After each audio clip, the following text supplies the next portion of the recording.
A continuación se hablará del tema de la edad de oro del capitalismo, comprendido entre 1945 y 1973. En los 5 años posteriores a 1945, los europeos consiguieron levantar su economía tras la guerra.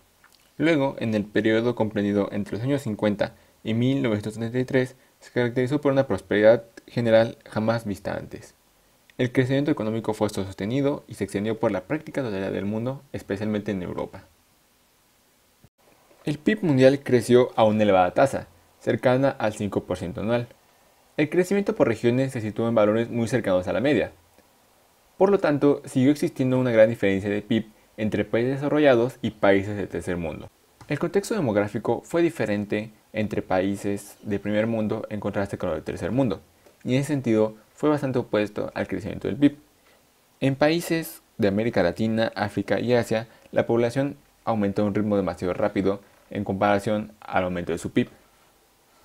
A continuación se presenta una tabla que nos muestra gráficamente cómo fue el PIB por habitante y las diferencias interregionales.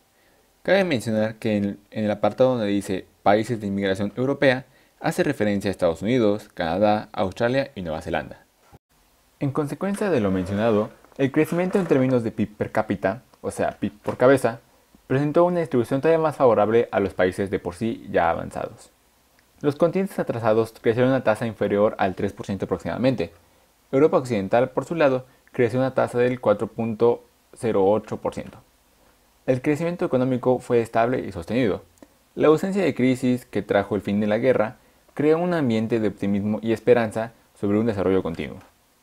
La Segunda Guerra Mundial causó cambios esenciales en la economía de los países desarrollados. Lo más importante, quizás, fue el ascenso definitivo de Estados Unidos como el primer lugar en economía mundial, ya que logró duplicar su PIB entre los años 1939 y 1945. En esta larga etapa, hubo diversos factores que causaron prosperidad, que a continuación se van a mencionar. Una de dichas razones fue el gran cambio en la mentalidad de los europeos, principalmente en la de un grupo de dirigentes políticos. Luego de los sucesos que se dieron entre 1914 y 1939, que condujeron a eventos bélicos desastrosos, los europeos de 1945 se mostraron decididos a construir una Europa a través de la paz. Luego, la etapa posterior a 1945, se fomentó un espíritu de cooperación entre las naciones, sin mencionar además que contribuyó el nuevo papel que tuvo el Estado en asuntos económicos. Quizás el factor más importante fue la plena implicación de los Estados Unidos de América en la reconstrucción de la economía europea y en el diseño del nuevo orden mundial. La edad de oro del capitalismo coincide también con la época de esplendor de los países comunistas, la Unión Soviética y países del este de Europa. Sin embargo, no toda la prosperidad perteneció a los países desarrollados y socialistas, sino que en algunos países del tercer mundo se logró la independencia. Pero las desigualdades persistieron. Se cita el ejemplo de Estados Unidos, que a pesar de la época, siguió sufriendo discriminaciones raciales y por parte de las mujeres también se siguió sufriendo discriminación, de la cual, a pesar de los movimientos de diversa índole, les costó bastante trabajo liberarse. Europa, por su lado, experimentó huelgas en Gran Bretaña y protestas de estudiantes. Italia y Alemania vivieron fenómenos de índole terrorista. Guerra y reconstrucción. Las consecuencias negativas de la Segunda Guerra Mundial no fueron pocas, incluso aún mayores cifras que las de la Primera. Las víctimas oscilan entre los 38 millones, divididos entre personas civiles y soldados, sin mencionar a los heridos e inválidos que dejó a su paso, entre otros horrores.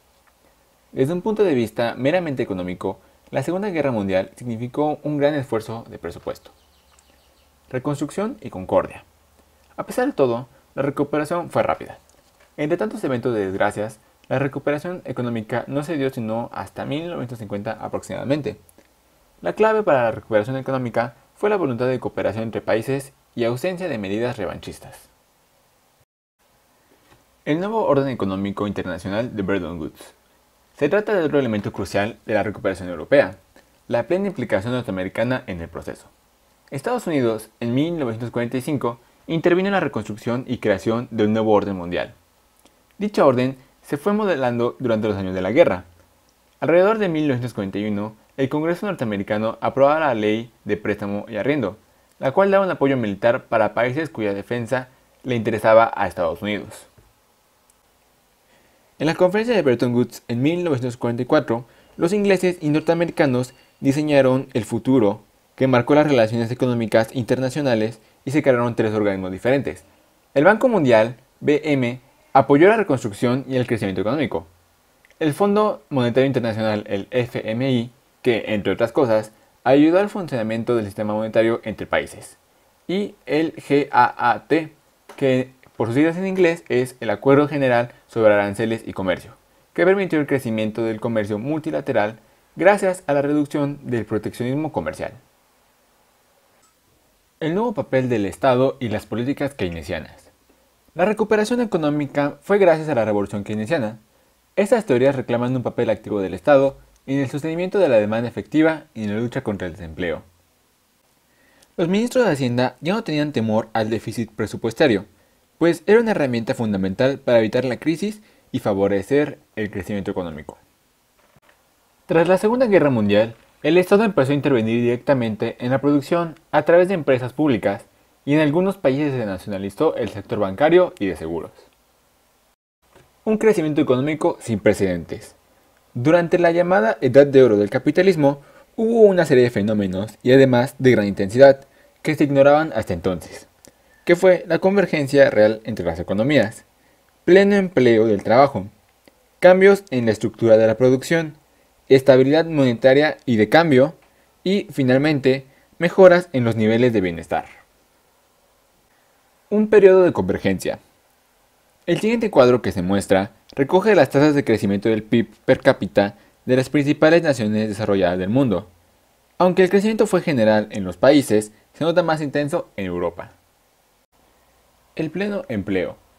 El número de empleos creció en los países desarrollados y también aumentó el porcentaje de la población activa. Eso gracias al papel de la mujer que se incorporó al mercado de trabajo. Claro que hubo países que generaron más empleos que otros, aunque lo importante fue la tendencia a la generación de empleos, ya que se satisfizo las necesidades de los países. Los europeos notaron la diferencia de aquel entonces en comparación a los tiempos de guerra. Ahora tienen mayor oportunidad de trabajo. Cambios en la estructura productiva. Durante este periodo se produjo el declive definitivo del sector agrario en los países desarrollados. Por otro lado, la introducción de una amplia variedad de innovaciones permitió aumentar la productividad, los rendimientos y la cantidad que se producía.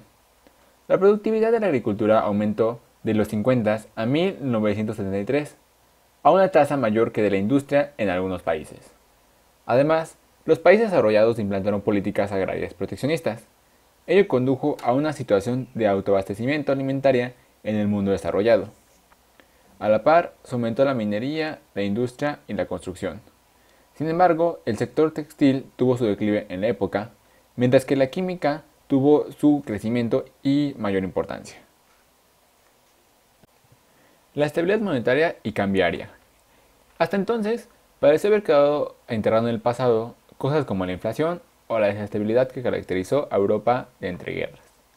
Alemania destacó por su estabilidad gracias al rigor de la política monetaria del Bundesbank. Así, los alemanes terminaron por convertirse en la referencia del sistema monetario en Europa. El correcto funcionamiento del sistema monetario se debió a las virtudes teóricas del Bretton Woods como a la cooperación entre países. En tal estabilidad, ayudó mucho el papel del FMI y el sistema de tipos de cambio fijos creados en Bretton Woods. No fue sino hasta finales de la década de 1960 que se dieron crisis cambiarias. Tales crisis fueron inevitables, dadas las distintas tasas de inflación que sufrieron los diversos países europeos durante la etapa de prosperidad.